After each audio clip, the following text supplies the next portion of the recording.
a lot to get through this session. So I would like to introduce Joe, who's going to be doing the session for us today.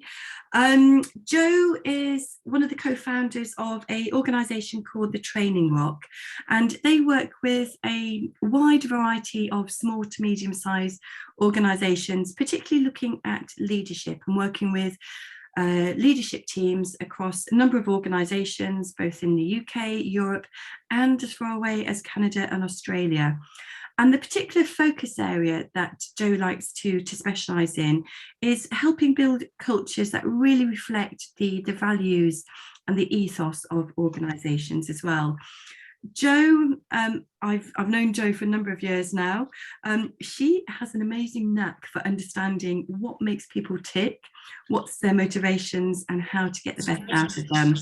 And when she says that she comes with a no-nonsense approach to leadership and development, she absolutely does do that. May I just ask that everyone goes on mute throughout the session, just to make sure that we've got really good sort of sound quality as well. Without further ado, I'm going to hand over to Joe. So welcome, Joe. Thank you so much for your time today. Joe, sorry, you're on mute as well. Sorry, that was my fault. I muted everybody.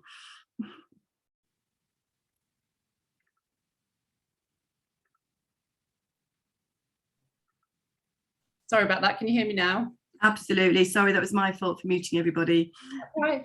Thank you for bigging me up, I was saying, Anna. Thank you for welcoming me, and thank you also for inviting me to speak on your platform.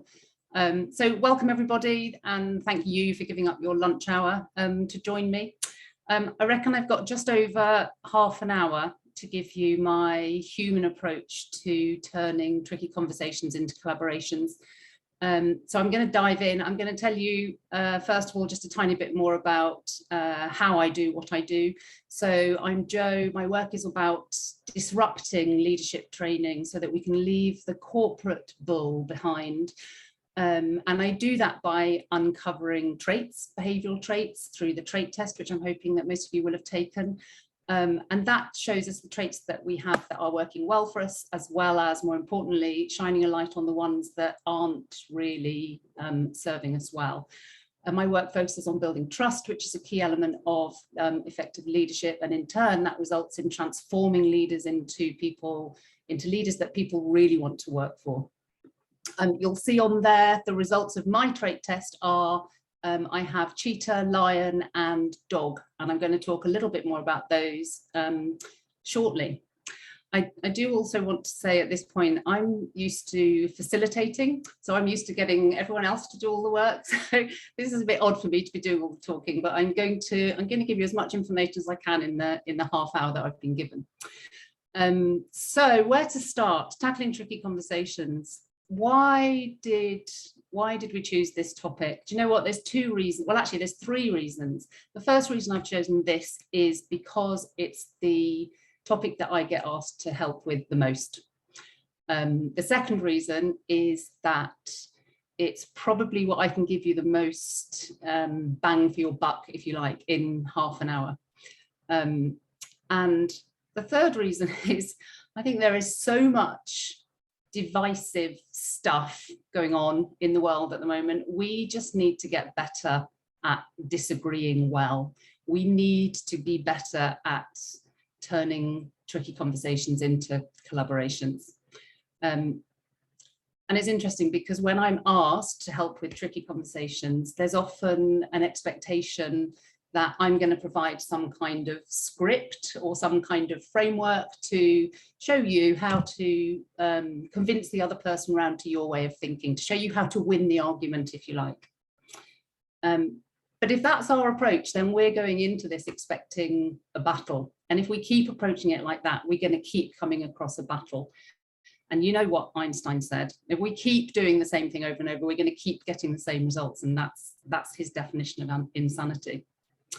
So I'm not going to be giving you a script, I'm afraid, because it's a bit bigger than that. This is about a change of mind shift and a whole dollop of self-awareness. So when faced with conflict, there are two common approaches which people default to that I see all the time. And it either looks something like this. You know what, Kev, I'm not going to walk away from this. Randall, please. You think you know what's best for her because you spent the day with her? Because you took her to a movie premiere? I think I know what's best for her because she told us, Randall, and you took that from her. How dare you waltz in here after 40 years? How dare you? Oh. No. How dare I what? How dare you pretend that you give a rat's ass about what anybody else wants other than you? You want mom to spend more time with the family because you want to spend more time with them. You want mom to decide with you. You. Are you kidding me right now? This is about me? Huh? This isn't about me, Randall. This is about you. It's not about mom. It's about you wanting to save mom. So I don't know if you've recognized that. That's from This Is Us, which is a superb TV series, which I mustn't talk about because I became a little bit obsessed by it. Anyway, if you haven't seen it, go and look at it. But they're two brothers who are trying to sort out the best care for their terminally ill mum. And as you can see, they're not really talking about their mum. This is a competition to see who can win this argument. So that's one end of the spectrum. And then the other end that I see often looks a bit like this. How is it? Good. It looks like you're enjoying yourself. Oh, yeah, that looks like you're enjoying. Okay, you okay? I'm okay. Okay. God, that poor kid. So where we pretend that everything's okay when obviously it's clearly not. So totally avoiding expressing our view for fear of upsetting the other person. So those are the two extremes that I normally come across when people are faced with some kind of disagreement, either competing or avoiding. And I want to show you a different way, because neither of those is a win-win outcome. So I want to show you how to harness that conflict, and whether we call it conflict or tricky conversations or arguments or disagreements, it's the same thing, it's different viewpoints. I want to show you how to harness that and turn it into a collaboration. So I think maybe the best starting point is to look at what makes a conversation tricky. And normally when I ask that, the sorts of answers I get are along these lines. So fear that I might upset the other person, fear that it will get heated, fear that it might get awkward, fear that I won't get my point across, fear that the outcome won't be right. So there's lots of fear about conflict. But when we've got different viewpoints, surely the more viewpoints we include, the richer the outcome's going to be. Because if we're only looking at it from our viewpoint, we're going to be missing a whole load of stuff that other people can see that we can't. So the more viewpoints, the better, but it doesn't always work like that, does it? And the reason it doesn't work like that is because we all have different views about what might be right. We have different views on how to approach conversations like this. We have different views in how to communicate. We have different views in how to handle a disagreement. And we have different views on what normal behavior is. So a pretty good starting point, I would say, is to understand what those differences are and where they come from. And that's where the trait test comes in. So why do we need a trait test? Now, just go with me here, because this is going to sound a bit weird to start with. If we look at life's journey from when we're born, our bodies have an amazing way of knowing when to discard the physical bits that are no longer relevant. So when we're born, we've got that umbilical cord, crucial during pregnancy, useless afterwards, we get rid of it. You're born with that little kind of layer of soft baby hair that keeps us warm. Crucial at the beginning, it comes off after a few days, no longer needed. We grow baby teeth, crucial for when we first start eating solid food. They fall out because they no longer fit our bigger skeleton, so we grow adult teeth. So our body keeps discarding the bits, the physical bits that no longer serve us. What it doesn't do, and what we don't do, and we're less good at, is we don't adjust the behaviors that we develop in childhood to deal with the stuff that's thrown at us in childhood, like, you know, the way we were parented, the way we were taught, the obstacles that are thrown in our way. And we develop strategies, we're brilliant at that, for dealing with the shit that's thrown at us. But when we move into adulthood, we don't discard those strategies. So we're using strategies in our adulthood that served us really well at school but perhaps not so well in our 20s and 30s and 40s and 50s and so on. And that's where the trait test comes in. It helps us to understand what our own default traits are, which are the ones that serve us well, and which are the ones that are kind of a little bit out of date. So I want to do, well, let me introduce you to the influencers. These are the outcome of the trait test. So if you've done the trait test, which hopefully you have, you will recognize some of these. You will have been introduced to your top 3.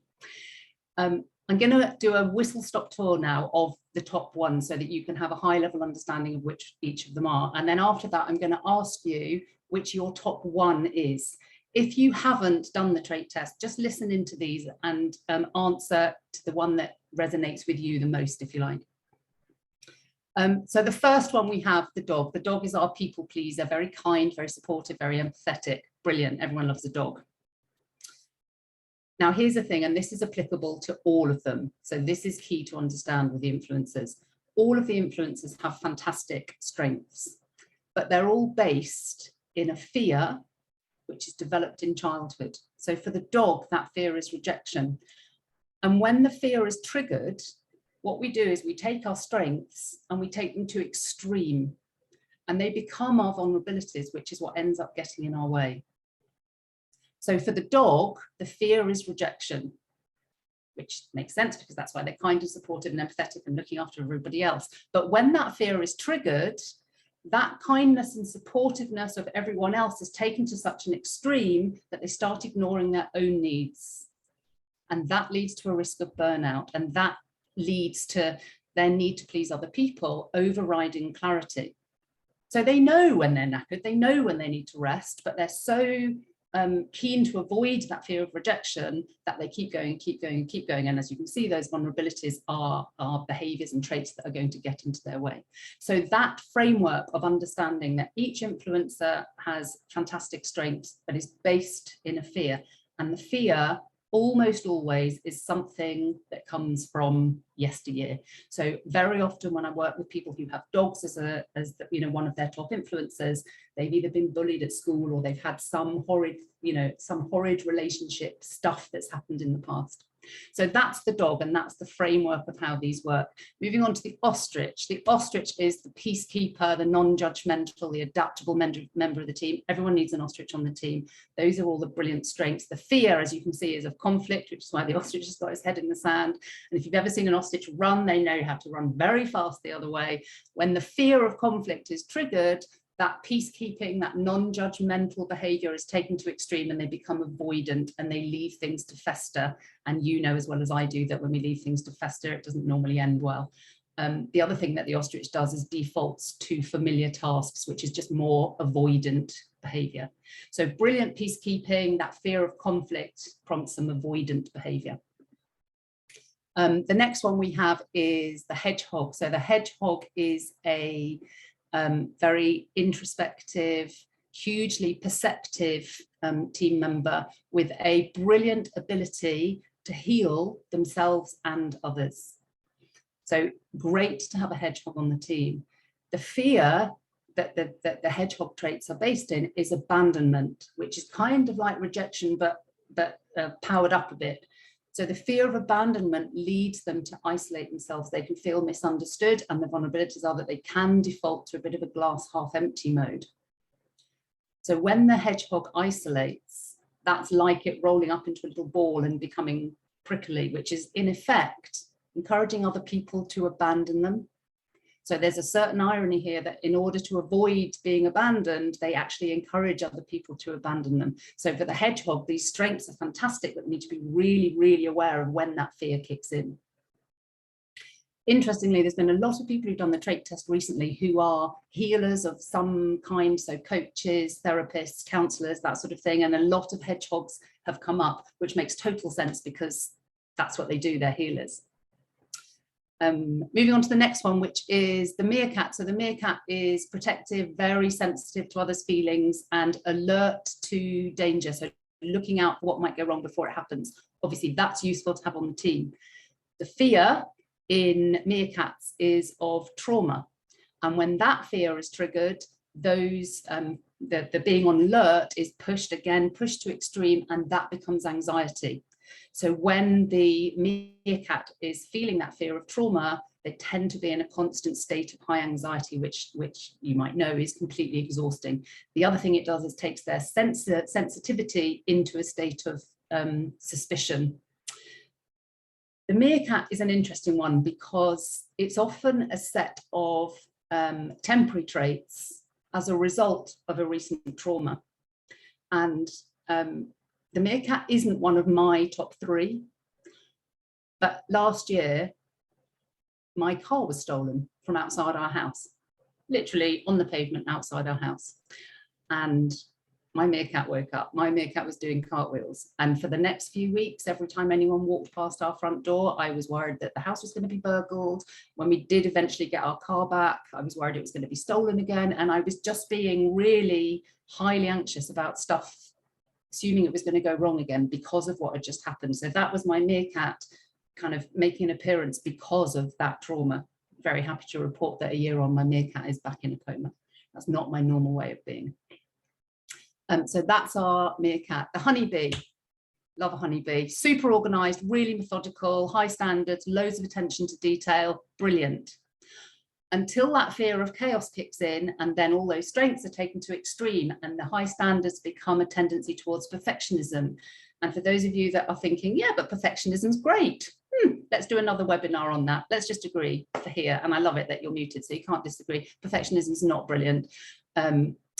It will lead to an intolerance of different views, a bit of a my way or the highway. And that comes with a helping of impatience too. So you can see where the sting comes into play for the honeybee.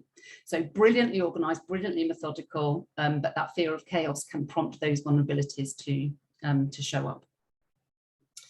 The next one is the cheetah. This is my top one, so I need to present this in a very unbiased way. The cheetah is driven, results focused, an achiever, brilliant. The fear is of underperforming. So when that fear kicks in, those strengths are taken to extreme, which makes the drivenness, the drivenness leads to over-competitiveness. It means that teamwork comes secondary to winning, and we're always too busy chasing the next goal. We need to learn how to rest.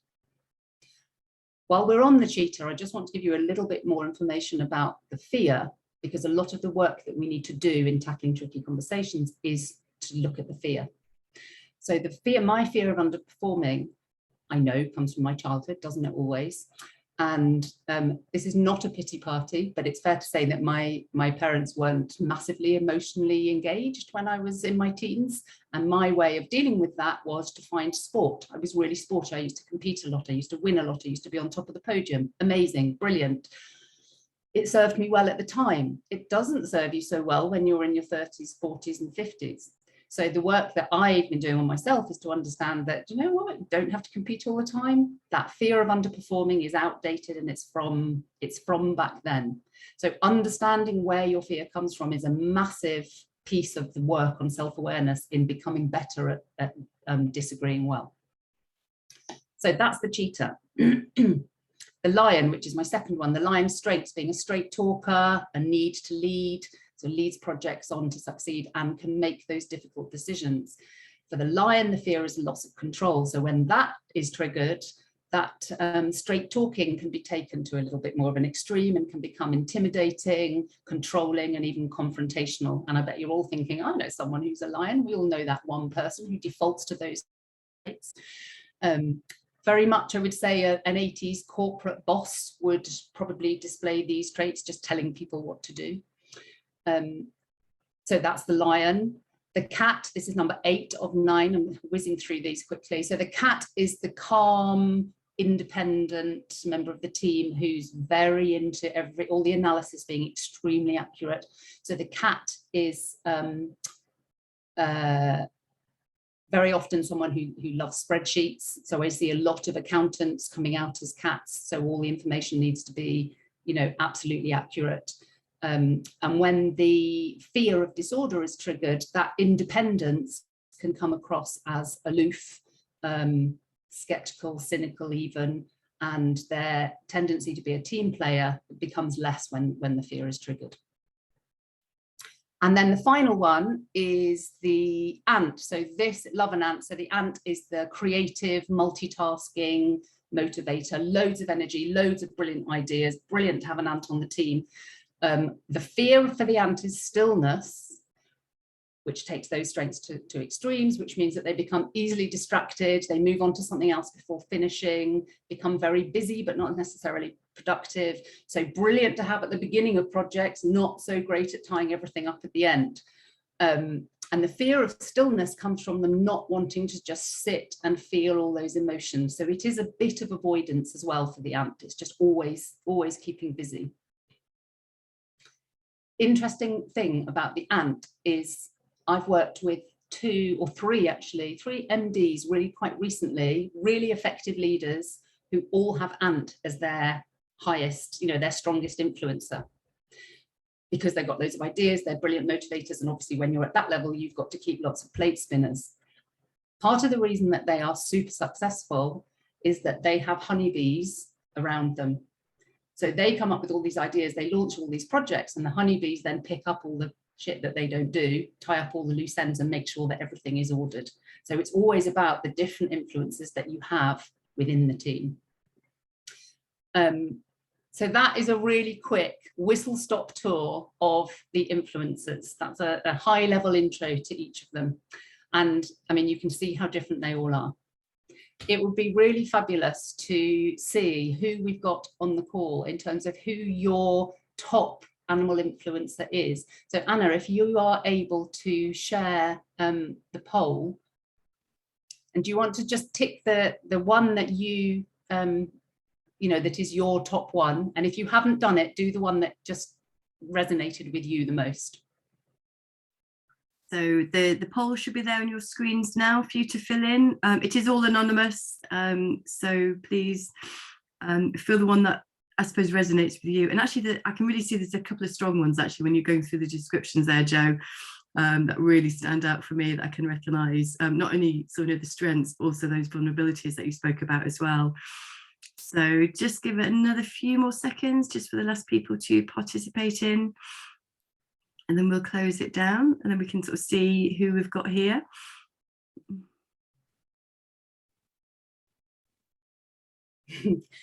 Those results are, actually I'll wait till you share the results. Those results make me nervous and I'll tell you why in a second. I don't want to make you nervous.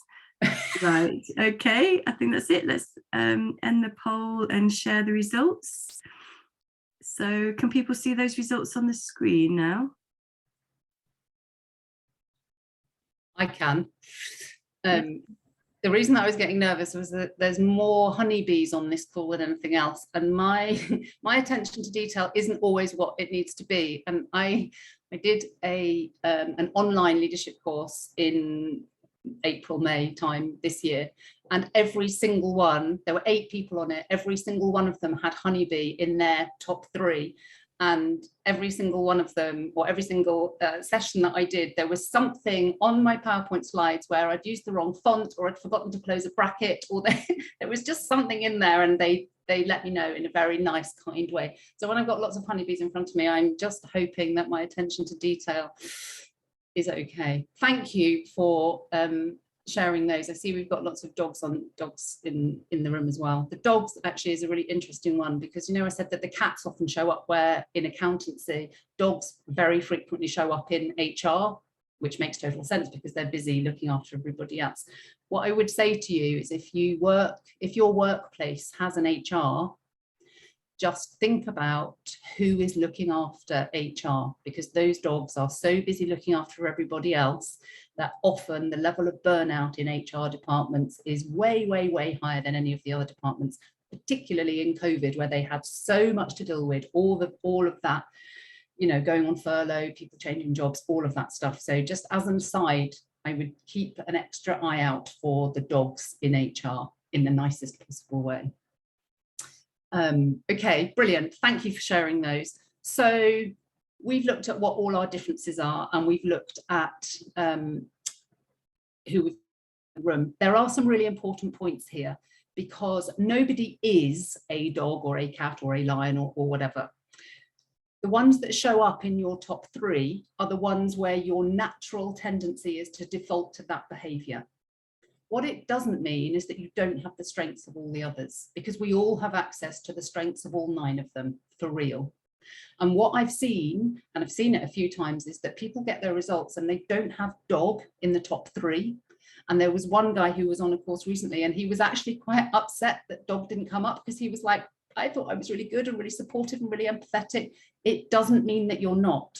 What it means is that you don't have a tendency to take those traits to extreme, which means that the fear is not as strong on those as it is on the ones that turn up in your top 3. So for this particular leader, he really was a good, supportive, kind, empathetic leader, but he didn't have the fear of rejection to the point where he didn't look after himself. So he did look after himself. He did put his own oxygen mask on first. He did know how to fill his cup, so he wasn't at risk of burnout.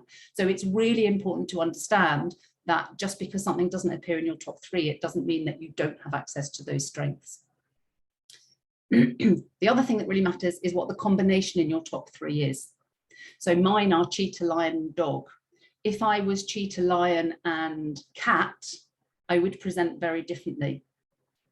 Because my dog, my cheetah is, driven, go get. My lion is direct talking and a controller. My dog doesn't want to upset anybody. So my dog kind of keeps my lion and my cheetah tamed, if you like. So it is important to look at how those 3 appear. And when you think about, even just in your top 3, there are 504 different permutations and combinations of how that can show up. And that matters because we all approach stuff differently. We think differently, we're driven differently, we have different priorities. So when you think about conflict, this is about different views. We all think differently. We all think our way is normal. So we need to start looking at how conflict arises. And if we look at the influences in terms of 2 things, if we look at them in terms of being relationship focused and results focused, we can start to see where conflict might arise. So the relationship focused influences are the dog, obviously looking after everyone, the ostrich, the peacekeeper, the hedgehog, the healer, and the meerkat protecting everybody. They are naturally relationship focused. The results focused are the honeybee, organized, high standards, the cat making sure that everything's accurate, the cheetah going for the win, and the lion leading those projects. And you'll notice that there's one missing there. And ironically, the ant, we've got ants in the pants and can't stay in one or the other. The ant won't stay still. The ant does generally have a focus on both the relationships and the results. So why does that matter? I'm going to warn you now, this slide is going to get a bit busy, so just stay with me on this. There are 4 main approaches to dealing with conflict. Competing, which, as we know, is win-lose. Avoiding is lose-lose because nothing gets addressed. Accommodating is where we hand the win to the other person because we don't want to upset them. We just let them have their way. And then what we're looking for is collaborating, which is obviously a win-win. And if we look at these 4 approaches in terms of 2 things, so a focus on results and a focus on relationships, we can see where they lie. Avoiding is low on results, low on relationships because nothing ever gets done. The influences that are likely to avoid are the ostrich, head in the sand, the dog, because the fear of rejection, the meerkat, they don't want the trauma, the hedgehog, because they don't want to upset and be abandoned, and the ant, because they don't want that stillness, and actually they're too busy because they're going off and doing something else instead. So 5 out of the 9 of those influences, the default is likely to be avoiding. Pretty shocking, isn't it? So all this divisiveness that's going on, and we tend, more than 50% of us tend to try and avoid these conversations. The accommodators, so this is a lose-win, you're handing the win to the other person. The dog tends to accommodate, and so does the ostrich. When we move up to competing, which is win-lose, so competing is focusing on the results, but less so on the relationship. The cheetah competes to be the first, to be the best. The honeybee competes to have the highest standards. The lion competes to stay in control, and the cat competes to have the most accurate information. When we're competing, there's something else going on, because when we're competing, this is not about the best outcome. Think back to that video that I showed you a little while ago. That was not about the best outcome for their mother. That was about who was winning the conversation. That was about something else. That was about their ego. That was about chest thumping. And where there's ego involved, there isn't collaboration involved. We're not going to hit a win-win outcome where ego is involved, because to collaborate, there needs to be trust. There needs to be a two-way input. And there's a very strong relationship between ego and trust. And it looks something like this. So trust and ego are inversely proportional. So the bigger the trust, the lower the ego. And for the mathematicians out there, you can swap that round. Ego is 1 over trust, which just means the bigger one is, the lower the other is. So it's a reminder that when we put our ego to one side, i.e. we stop competing, we're making more space for trust. And trust is key in tackling tricky conversations, because a big part of trust is truly understanding our differences. So when we talked about what causes tricky conversations, or what caused conversations to be tricky, it was fear of upsetting, fear of not being right, fear of not being heard, all of those things. And if we look at all the fears that come into play, these are all the fears that are associated with each of the influencers. So we said that it's fears that make conversations tricky. And we also said it's fears that trigger our vulnerabilities to show up. So take our strengths to extreme, and then we default to vulnerabilities. And that's when we don't show our best side. So those behaviors that are triggered when the fear shows up is in generally what we take into a tricky conversation. So the lion goes from being straight talking to being confrontational. The cheetah goes from being an achiever to being competitive. The honeybee goes into being a perfectionist. So this is what we need to work on. It's our fears that we need to work on, and recognizing the fears of your top influencer is absolutely key in turning a tricky conversation into a collaboration, because it helps us keep our strengths as strengths, even when we're faced with conflict. So uncomfortable as it can be, leaning into these fears, feeling the sharp bits, is really the only way to take the tricky out of the conversation. And here's the thing. The fear is nearly always a false expectation appearing real, because the fear of the fear is normally worse than the actual fear. So the meerkat, for example, fears trauma, so it goes to extreme measures to avoid it, but that's exhausting, and that's traumatic in itself. The honeybee fears chaos, so just because something isn't perfect doesn't mean it's not really bloody good.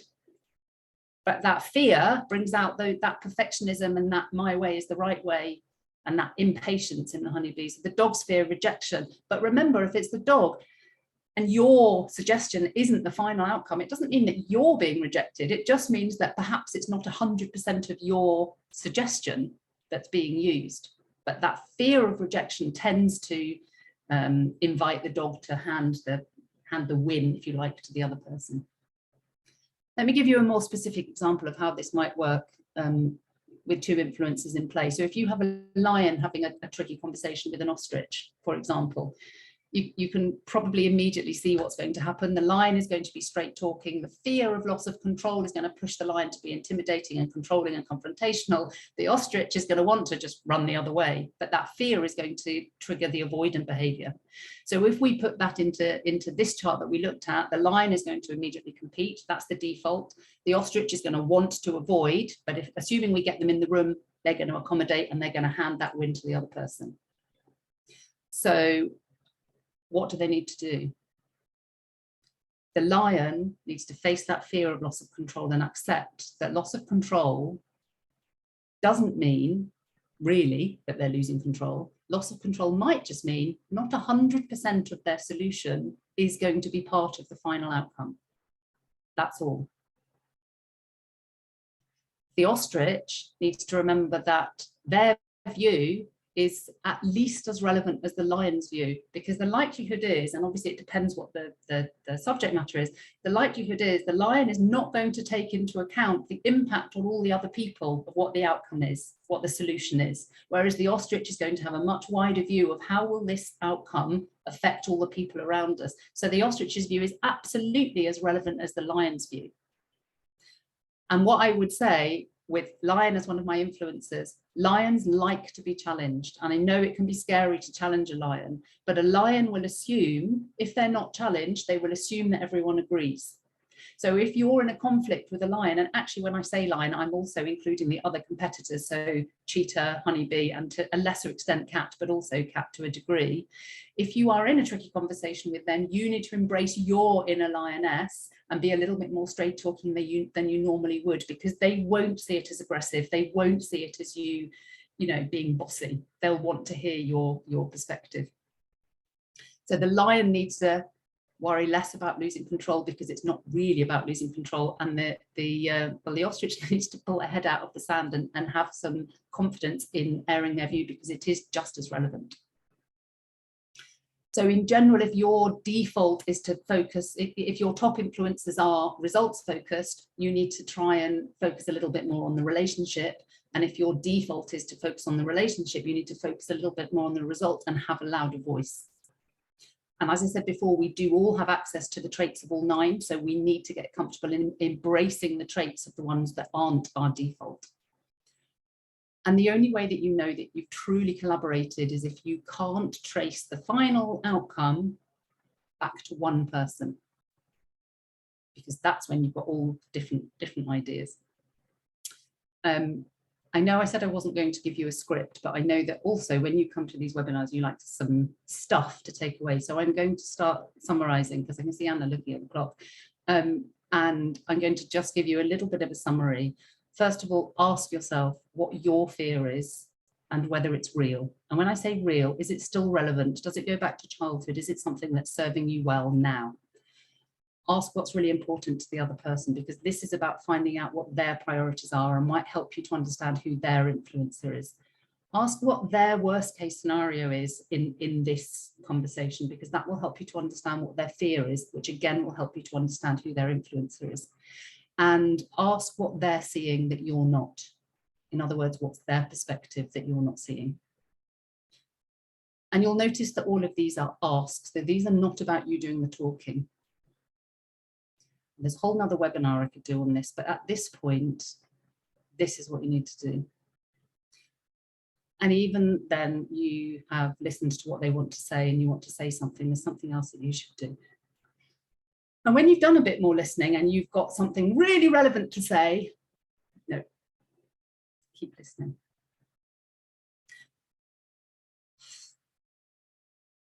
So at this point, you're ready to explode. So this is what you need to focus on, because if you are listening to answer and you're just biting your teeth together to not be able to say your thing, it's really bloody obvious. So sit back and really be there to learn. More curiosity, less animosity. And in case you didn't get it, just listen.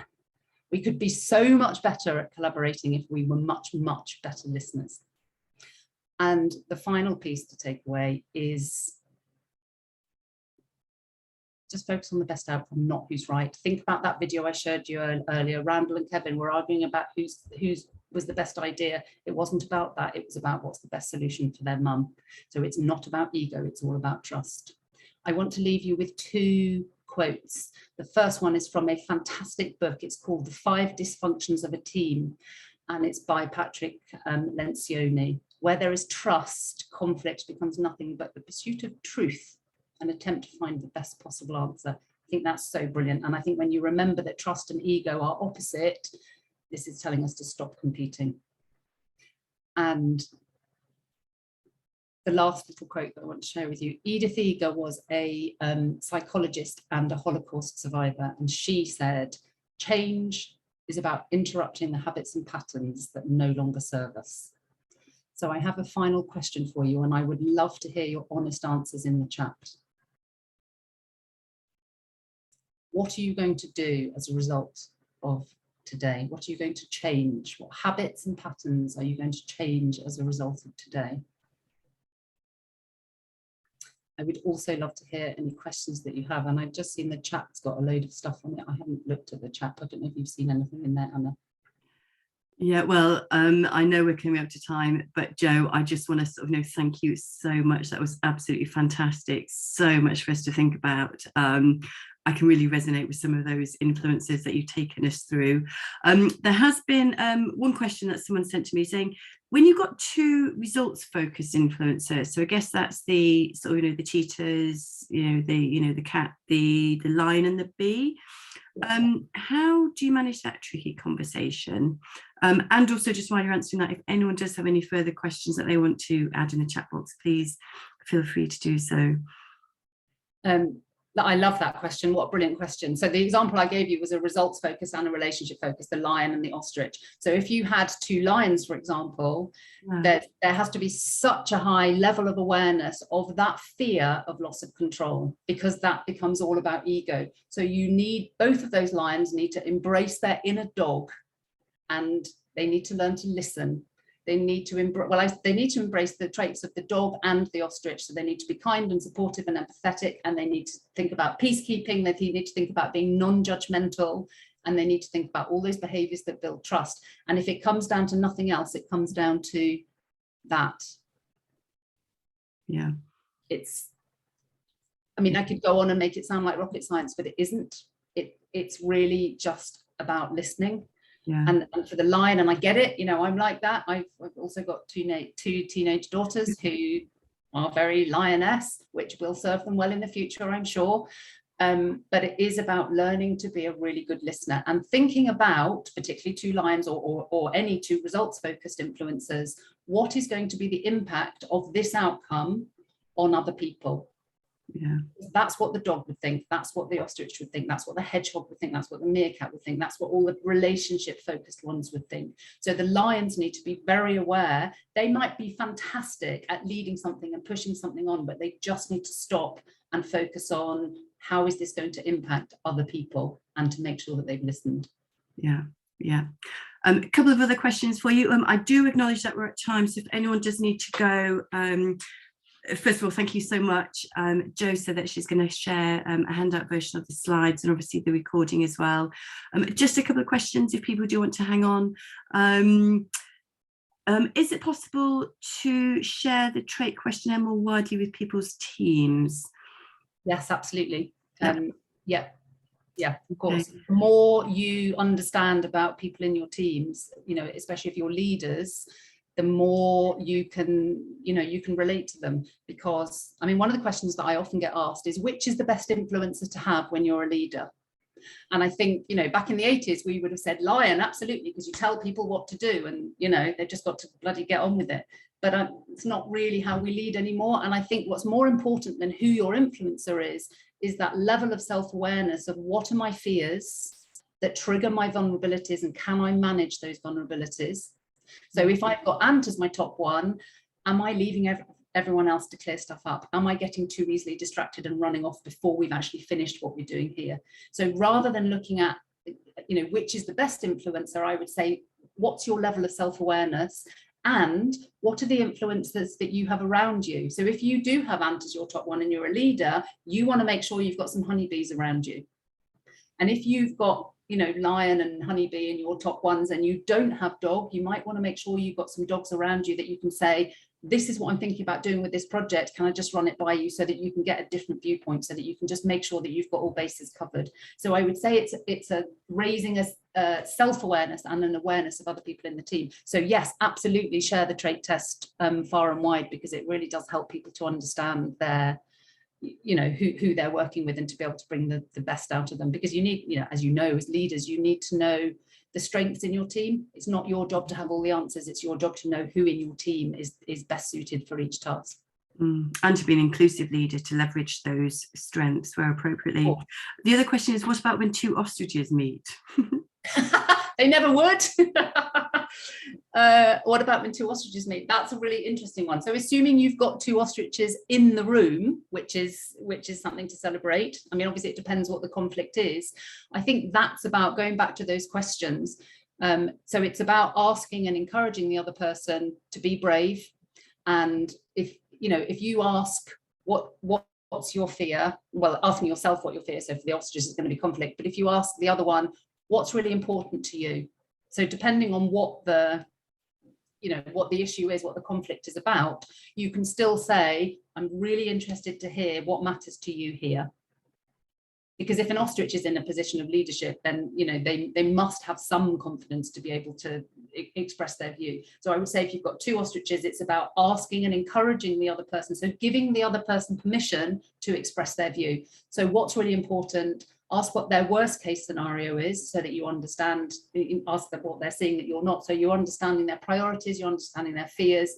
And by asking what's really important, you might also understand their values, which is a whole nother thing, which I know we haven't covered. But if you can understand where someone's coming from in terms of their values, their priorities and their perspectives, then you should be able to see a slightly fuller picture, and it leaves you in a much stronger position to collaborate. But yeah, two ostriches, that is a good one. It's about asking and listening and giving the person permission to really say what they think. Yeah. Jo, thank you. I think I'm going to have to book you in for another few more sessions. I think there's so much more we could go through. Thank you, everyone, for being with us today as well. If anyone does have any follow-up questions, please do feel free to get in touch with Jo. So that's jo@thetrainingrock.com. Please feel free to do the trait test, and as Jo said, kindly offering to share that with your teams as well. Thank you.